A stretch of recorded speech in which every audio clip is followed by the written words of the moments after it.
Halo, shalom, selamat pagi saudaraku yang dikasihi Tuhan. Bagaimana kabarnya pagi hari ini? Saya percaya dan berdoa kita semua dalam keadaan baik, dalam lindungan Tuhan. Saudaraku yang dikasihi Tuhan, senang sekali bertemu kembali dengan Anda di dalam Secangkir Rempah-Rempah sesi yang ke-36 pada pagi hari ini. Pagi yang cerah, udara yang segar, dan ya hidup yang luar biasa ya. Nah saudaraku yang dikasihi Tuhan, hari Minggu yang lalu sore kami ada ibadah, dan dalam ibadah itu kami memutar satu film tentang pengkhianatan Yudas. Bagaimana dikisahkan di situ tentang Yudas yang berkhianat terhadap Tuhan Yesus. Nah, tema kita pada hari ini adalah ciuman pengkhianatan. Firman Tuhan berkata dalam Lukas pasal yang ke-22 ayat yang ke-47 dan ayatnya yang ke-48 berbunyi, waktu Yesus masih berbicara, datanglah serombongan orang, sedang muridnya yang bernama Yudas, seorang dari ke-12 murid itu, berjalan di depan mereka. Yudas mendekati Yesus untuk menciumnya. Kata Yesus kepadanya, "Hai Yudas, engkau menyerahkan anak manusia dengan ciuman?" Nah, saudaraku yang dikasihi Tuhan, pada film itu kami menyaksikan bagaimana Yudas itu kemudian mengkhianati Yesus. Kenapa Yudas bisa mengkhianati Yesus? Tidak semata-mata karena karena 30 perak itu, tapi karena ada pergumulan luar biasa yang dialami oleh Yudas. Salah satu adalah pengaruh dari pacarnya yang luar biasa mempengaruhinya, sehingga kemudian Yudas bisa melakukan hal yang pengkhianatan itu.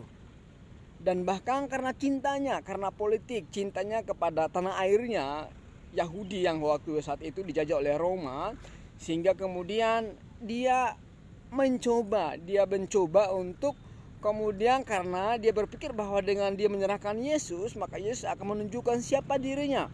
Dia berpikir bahwa Yesus itu adalah Mesias, penyelamat, ya seperti Raja Daud yang akan menyelamatkan bangsa Israel dari jajahan Romawi pada saat itu. Jadi dia akan dengan perang.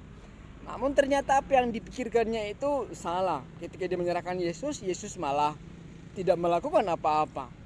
Nah, Bapak Ibu Saudara dikasihi Tuhan, Bang Nabi mengatakan bahwa kejahatan datang bukan karena ada niat, tetapi karena ada kesempatan.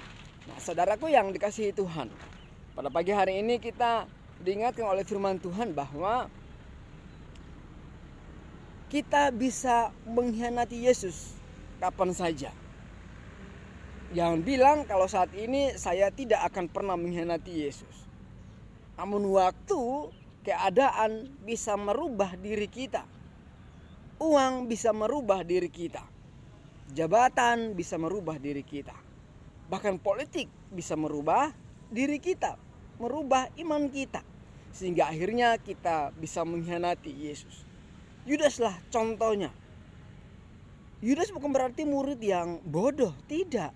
Dia adalah murid yang cerdas, murid yang sangat cerdas, bahkan dipercaya. Makanya dia menjadi bendahara. Pembukuannya bagus. Dia yang membukukan keuangan yang ada pada kelompoknya pada saat itu.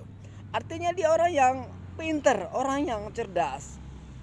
Namun karena keadaan, situasi, dan karena pacarnya, karena uang, karena keluarga yang pada saat itu keluarganya ditahan oleh orang-orang Romawi, tentara Romawi, pada akhirnya dia kemudian mengkhianati Yesus. Dan pengkhianatannya berujung dengan kematian.